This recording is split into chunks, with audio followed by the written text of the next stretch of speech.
It's time for another Prep Zone report. We are sponsored today by MD West One, Nebraska's most advanced sports medicine, orthopedics, neurosurgery, and spine care, covering Greater Omaha for over 70 years. I'm your host, Jake Anderson, and joining me is a very festive Stu Pospisil today. Hey, good to see you. Ho, ho, ho. Got Go that. Cubs in 2021. I like that hat you got going, and we're in the season of holiday tournaments. But first, we should recap a few news notes. First of which, the NSAA continuing their attendance restrictions, extending non-household members cannot attend until January 4th at the earliest. So that does cover those holiday tournaments. It certainly does.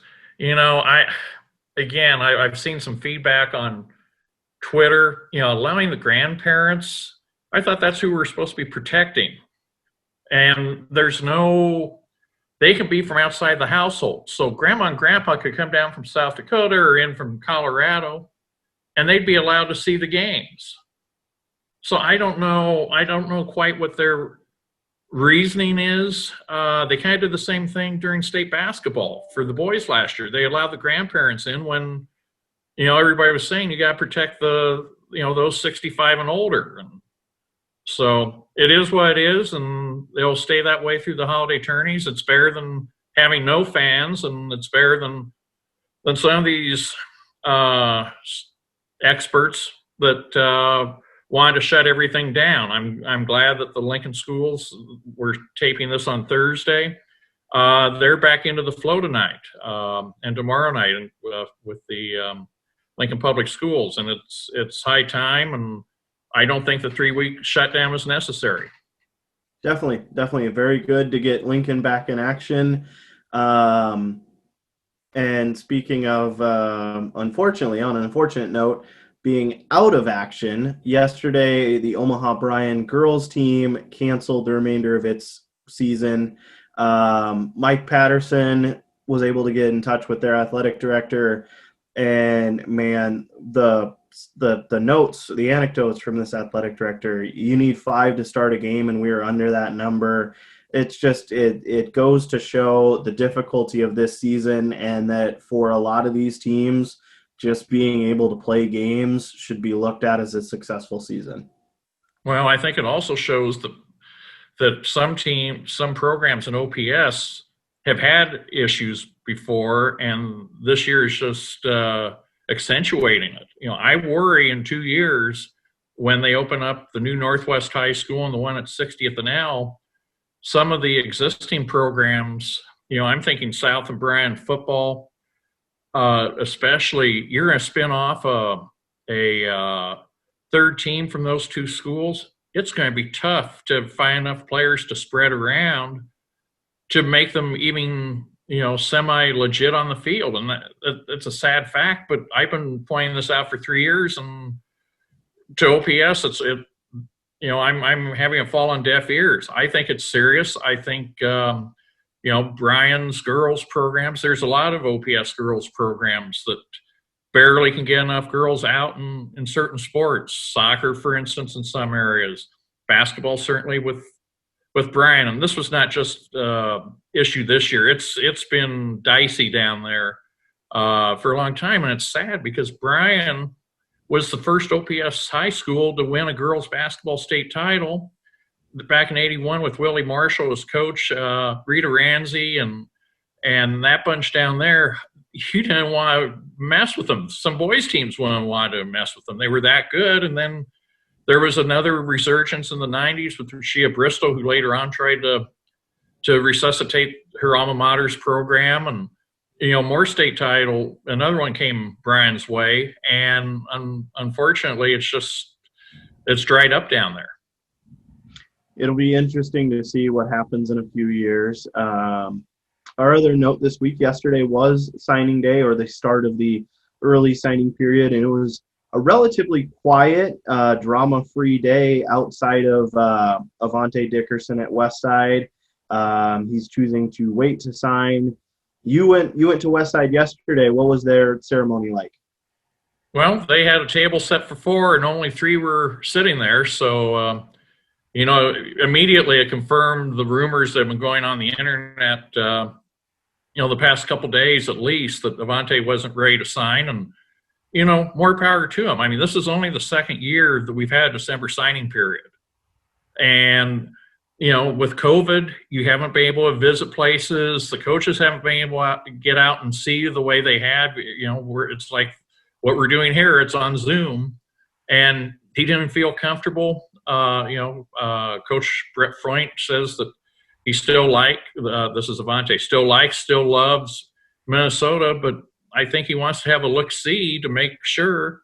And we've got a February signing date. Again, the NCAA, I don't know if it's good or not to shove the signing day so far up. And this year, especially, you've got teams that are trying to prepare for conference championship games or crossover week or whatever game you're calling Saturday and Friday nights. You've got this in the middle. I mean, this is not an easy week to be a college football coach. And yes, it's hopefully a one-time thing, but I'm not a real big fan of December signings. Yeah, and this year especially, kids are committing sight unseen. You had Scott Frost note it yesterday. I've got guys in this class I haven't been in the same room with. So it makes it tough on the kids, makes it tough on the coaches.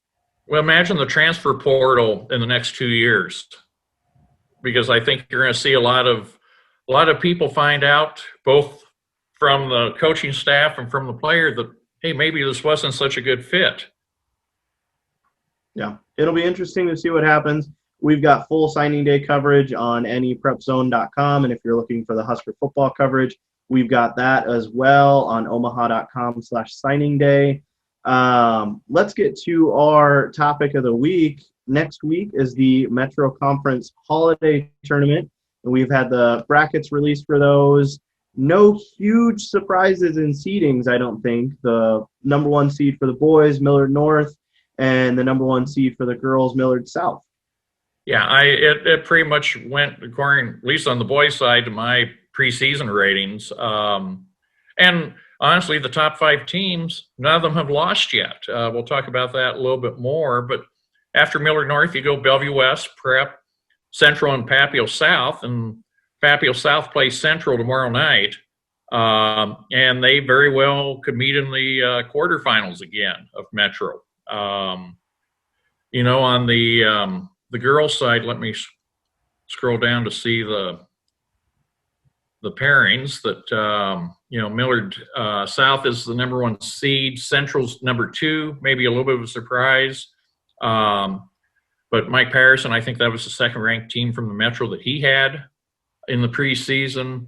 Gretna's 3, Papio South 4, and Burke, another team on the rise, is number 5. So, it's going to be different, Jake. Through the quarterfinals, they're going to be playing at home sites because of COVID and with the attendance restrictions. There's no need actually be financially irresponsible to try and rent an arena to play games where you're going to have 50, 60 people in at the most. Yeah. And I think it'll be a nice change up for the tournament to have it at home sites. It's a first time for sure. It's fun for the kids to, when we're talking about state tournaments, it's fun for football to be at Memorial Stadium. It's fun for basketball to be at Pinnacle Bank and Devaney. It's fun for the Metro tournament to be at Ralston Arena, or when they've had it at Baxter. Give them a chance to play in different spots. But for these early rounds, the nice intimate setting of a home gym, I think, will be a fun, unique change, hopefully only for 1 year, because it is nice for those kids, for the experience, and also for the fans.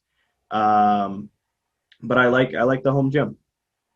It'll be a one-time thing, I think, and next year, I think they're going to be looking at trying to go to Baxter Arena. And honestly, this year, Baxter, with the NCHC hockey pod for 3 weeks, they probably need a little bit of a break. And they've got UNO playing North Dakota in hockey on New Year's Eve and New Year's Day. So there'd be a short window in there for the Metro this year. I think you'll see the 122 tourney in Baxter. So people can check out the full schedule for the Metro Holiday Tournament on anyprepzone.com. I figured we'd kind of highlight some matchups to watch. What matchup stood out to you as one to watch on December 22nd, that Tuesday? Well, the 8-9 game is a Papio team that's 1-3 with losses to 1, 2, and 3, hosting Gretna. And Gretna is they return no starters, and yet Brad Feakin and company on the coaching staff there have them right in the middle of the pack again. That would be probably the one I would look at the most of the first rounders. Let's say all the top seeds win. The December 29th games would then be Papillion La Vista going to Millard North. Just saw that game last week where Papio made 10 threes to keep it competitive for 3.5 quarters. Papio South would go back to Central. Westside would go to Prep. Again, if that was a normal year, you'd have probably, pretty good turnout in Prep's gym for that. And then Millard West going to Bellevue West. And Millard West showed a little spunk holding Prep down in a 42-40 loss last week. So the Wildcats are 3-1. And then the semifinals and the finals will be at Prep. The semis will be evening on the 30th, and the finals 2:45 on New Year's Eve day. Which one of those lower seeds do you think could go on a run, kind of upset the apple cart there? I mean, you noted it. We've got our top seeds all still undefeated. Who do you think could pull the upset? Honestly, no one. I think it's a chalk into the quarterfinals. Gretna perhaps, but Papillion La Vista was sitting 8th in the preseason rankings. We'll re-rank at the start of next week. My ratings will be out on Monday, and Mike Patterson's girls on Tuesday. Maybe Millard South over Millard West. If Millard South got hot, Millard West is a tough place to play. So that's always going to be a grudge match. I think that's about it. And, I think in the quarterfinals, you could have Westside give Prep a good game. Papio South Central, I think the rematch will be good regardless of what happens. And, Millard North and Papio, with Papio going to Millard North, Papio loses that home court advantage it had last week. And Millard North is still a tough place to play because you're shooting against two different backgrounds. If people haven't gone out and seen Millard North, and unfortunately we won't be able to likely this year, one wall is white and the other wall on the other end is a brick wall. So you got two contrasting ends. It's almost like a smaller town gym where you have a stage on one end and a wall on the other. But Millard North's always been a tough place for opponents to shoot. Which matchup will you be at on Tuesday?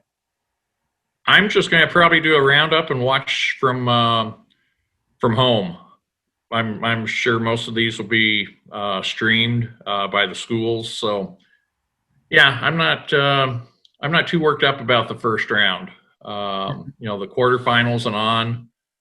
We got a busy weekend ahead too, Jake. We start tonight, which is Thursday the 17th.